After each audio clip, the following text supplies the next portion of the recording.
Saya Rifanis Fatulumina dari kelas peternakan B. Saya akan mempresentasikan tentang biodiversitas. Yang pertama ada klasifikasi tumbuhan. Klasifikasi tumbuhan pohon pisang. Kingdom Plantae, Subkingdom Tracheobionta, Superdivisi Spermatophyta, Divisi Magnoliophyta, kelas Liliopsida, Subkelas Commelinidae, Ordo Zingiberales, famili Musaceae, genus Musa, spesies Musa paradisiaca. Asal dan sebaran pohon pisang. Berdasarkan penelitian, tanaman pisang diduga berasal dari kawasan Asia Tenggara, khususnya Semenanjung Malaya dan Filipina, serta India. Kini, persebaran pohon pisang telah merata mulai dari kawasan Asia Tenggara, terus hingga ke lautan Teduh dan Hawaii. Kemudian sampai di kawasan Samudra Atlantik, Kepulauan Kanari, dan benua Amerika. Wilayah sebaran pertumbuhan tanaman pisang umumnya mempunyai iklim tropis dan subtropis. Manfaat pisang. Yang pertama, manfaat batang. Batang pisang dapat dimanfaatkan dalam bidang pertanian sebagai media tanam untuk budidaya jamur. Yang kedua, manfaat daun. Daunnya sering digunakan untuk pembungkus makanan khas di beberapa daerah di Indonesia. Yang ketiga, manfaat bunga. Jantung pisang yang merupakan bunga pisang juga dapat dimanfaatkan untuk sajian kuliner atau bahan makanan. Yang terakhir, manfaat buah. Buah pisang sangat baik untuk dikonsumsi sebab mengandung banyak zat yang bermanfaat baik untuk tubuh. Selanjutnya, tanaman cabai. Klasifikasi tanaman cabai, Kingdom Plantae, Divisi Spermatophyta, Subdivisi Angiospermae, kelas Dicotyledon, Ordo Solanales, famili Solanaceae, genus Capsicum, spesies Capsicum annum. Asal dan sebaran. Di Indonesia, tanaman tersebut dibudidayakan sebagai tanaman musiman pada lahan bekas sawah dan lahan kering atau tegalan. Namun demikian, syarat-syarat tumbuh tanaman cabai merah harus dipenuhi agar diperoleh pertumbuhan tanaman yang baik dan hasil buah yang tinggi. Sentra produksi cabai merah di Indonesia berada di 10 provinsi berdasarkan luas panen dan produksinya, yaitu Jawa Tengah, Jawa Barat, Sumatera Utara, Jawa Timur, dan Sumatera Barat. Manfaat tanaman cabai. Kegunaan cabai dalam kehidupan masyarakat di keseharian antara lain adalah sebagai berikut. Yang pertama, kanker. Manfaat dari buah cabai yang pertama yakni bisa digunakan untuk mencegah kanker, serta dapat menghambat pertumbuhan sel kanker paru-paru dan pankreas. Yang kedua, penyakit jantung. Manfaat cabai yang kedua yakni dapat digunakan untuk menjaga kesehatan jantung. Yang ketiga, mencegah serangan stroke. Manfaat cabai selanjutnya yakni dapat digunakan untuk mencegah serangan penyakit stroke. Yang terakhir, mencegah tekanan darah tinggi. Cabai adalah salah satu obat herbal yang dapat digunakan untuk menurunkan tekanan darah tinggi. Selanjutnya, tanaman jahe. Klasifikasi tanaman jahe, Kingdom Plantae, Subkingdom Viridiplantae, Divisi Tracheophyta, Subdivisi Spermatophyta, kelas Magnoliopsida, Ordo Zingiberales, famili Zingiberaceae, genus Zingibermil, spesies Zingiber officinal Rosschoii. Asal daerah dan sebaran. Jahe diperkirakan berasal dari India, namun ada pula yang percayai jahe berasal dari Republik Rakyat Tiongkok Selatan. Dari India, jahe dibawa sebagai rempah perdagangan hingga Asia Tenggara, Tiongkok, Jepang, hingga Timur Tengah.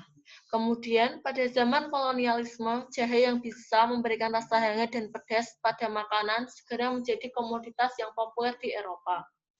Manfaat jahe. Meringankan nyeri otot, meringankan kram saat haid, membantu meringankan rasa sakit, menenangkan sistem pencernaan, mengurangi mual ringan, mengatasi peradangan, dan yang terakhir menurunkan gula darah. Selanjutnya, tanaman jagung. Klasifikasi tanaman jagung.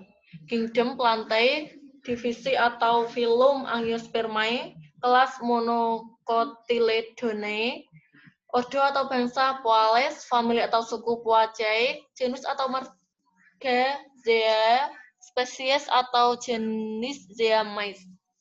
Asal dan sebaran. Banyak yang memperkirakan bahwa asal-usul jagung berasal dari Meksiko, Amerika Tengah. Hal ini dibuktikan dengan petunjuk arkeologi 7.000 tahun yang lalu, di mana terdapat budaya jagung secara primitif tepatnya di selatan Meksiko. Persebaran jagung di Indonesia sendiri berasal dari penjelajah Portugis yang membawanya di abad ke-16. Jagung di Indonesia memiliki nama yang lokal yang berbeda sesuai dengan daerah tersebut. Manfaatnya, di antara manfaat dari tanaman ini yaitu dalam bidang kesehatan, misalnya dapat melawan kanker, mengandung sumber protein, mencegah anemia, menjaga kekebalan tubuh, dan sebagai sumber kalium. Selain itu, jagung dapat dikonsumsi dengan cara direbus, dibakar, dan lain sebagainya. Yang terakhir, tanaman labu. Klasifikasi tanaman labu. Kingdom Plantae, Subkingdom Viridiplantae, Infrakingdom Stritophyta, Superdivisi Embryophyta, Divisi Tracheophyta, Subdivisi Spermatophytina, kelas Magnoliopsida, Superordo Rosanae, Ordo Cucurbitales, famili Cucurbitaceae, genus Cucurbita, spesies Cucurbita moschata duchesne. Asal dan sebaran. Orang Indonesia mengenalnya sebagai labu siam karena tumbuhan ini didatangkan dari Thailand, yang berarti siam waktu dulu, oleh orang Belanda. Orang Sunda menamakannya lecet dan orang Jawa mengenalnya sebagai jipang atau jepan atau manisah. Manfaat labu: menurunkan berat badan, melancarkan pencernaan, menekan risiko terkena kanker, menjaga kesehatan mata, memelihara kesehatan jantung, menjaga kesehatan dan fungsi otak, meningkatkan daya tahan tubuh, meningkatkan kualitas tidur. Selanjutnya, klasifikasi hewan. Klasifikasi hewan yang pertama yaitu hewan sapi. Phylum Chordata, subphylum Vertebrata, kelas Mamalia, subkelas Placentalia, ordo Ungulata, subordo Arthoclactyla, rumpun Selonodonta, famili Bavidae, genus Bos, subgenus Taurina, Byzantia, Bavina, Bubolina, Lepsuburina. Spesies Bos indicus, Bos taurus, Bos sandai. Asal dan daerah. Sapi atau lembu termasuk salah satu hewan paling awal yang didomestikasi manusia. Hewan ini pertama kali dijinakan oleh masyarakat Mesopotamia yang mendiami daerah antara Turki, Syria, dan Iran sekitar 10.500 tahun yang lalu. Pemanfaatan. Sapi yang telah dikebiri dan biasanya digunakan untuk becek sawah dinamakan lembu. Sapi dipelihara terutama untuk dimanfaatkan susu dan dagingnya sebagai pangan manusia. Hasil sampingannya seperti kulit, jeroan, tanduk, dan kotorannya juga dimanfaatkan untuk berbagai keperluan manusia. Selanjutnya, klasifikasi hewan ayam. Kingdom Animalia, Subkingdom Metazoa, Phylum Chordata, Subphylum Vertebrata, Divisi Carinatae, kelas Aves, ordo Galliformes, famili Phasianidae, genus Gallus, spesies Gallus domestica. Asal daerah. Penelitian sebelumnya menunjukkan bahwa ayam yang dijinakan di Cina sebagai bagian utara selama zaman Neolitikum sebesar 8.050 tahun sebelum Masehi, atau peradaban lembah Indus sekitar 2.000 tahun sebelum Masehi di Pakistan dan Laut India. Pemanfaatan. Daging dan telurnya untuk dikonsumsi, bulu ayamnya untuk dijadikan kok untuk bermain bulu tangkis, kotorannya untuk dijadikan pupuk kandang. Selanjutnya, klasifikasi hewan bebek. Kingdom Animalia, Phylum Chordata, kelas Aves, ordo Anseriformes, famili Anatidae, genus Cairina, spesies Cairina scata. Asal dan sebaran.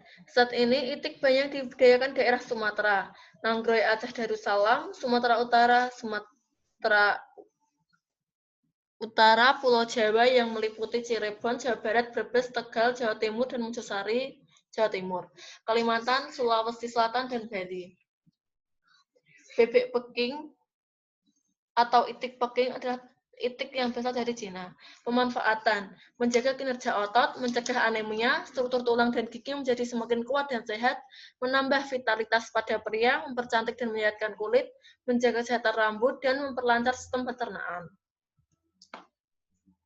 Selanjutnya, klasifikasi hewan kambing. Kerajaan Animalia, Phylum Chordata, kelas Mammalia, ordo Artiodactyla, famili Bovidae, subfamili Caprinae, genus Capra, spesies Aegagrus, subspesies Capra hircus. Asal daerah dan sebaran. Kambing merupakan binatang mamalia yang berkembang biak dengan berukuran sedang. Kambing ternak Capra aegagrus hircus adalah subspesies kambing liar yang secara alami tersebar di Asia Barat Daya atau daerah-daerah bulan sabit yang subur dan Turki dan Eropa. Pemanfaatan. Dapat diminum susunya. Susu kambing memperbaiki sistem pencernaan. Dapat dimakan dagingnya. Daging kambing menyehatkan jantung, menjaga kesehatan kulit, dan lain-lain. Yang terakhir, hewan kelinci. Klasifikasi kelinci. Kingdom Animal, Phylum Chordata, subphylum Vertebrata, kelas Mammalia, ordo Lagomorpha, famili Leporidae, genus Oryctolagus, spesies Oryctolagus juniculus. Asal dan sebaran. Pada awalnya, kelinci merupakan hewan liar yang hidup di Afrika hingga daratan Eropa.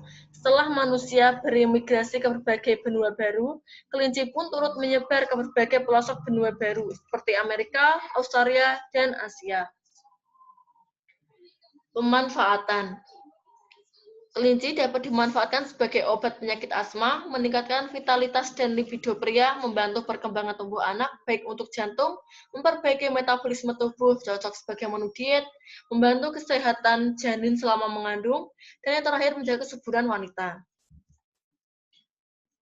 Faktor penyebab munculnya keragaman hayati Indonesia atau biodiversitas.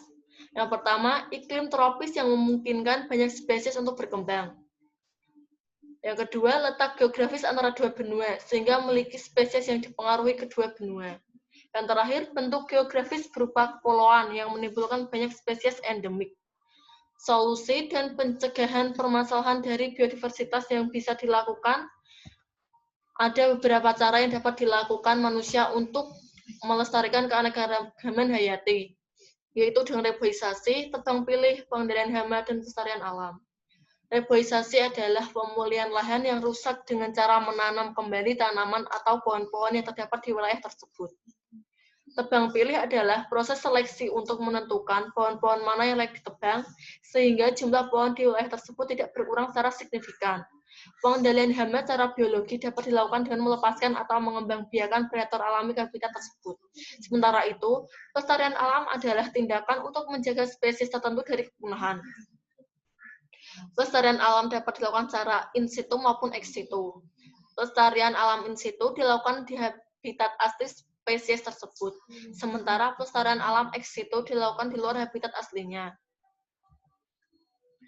Sekian presentasi dari saya. Terima kasih.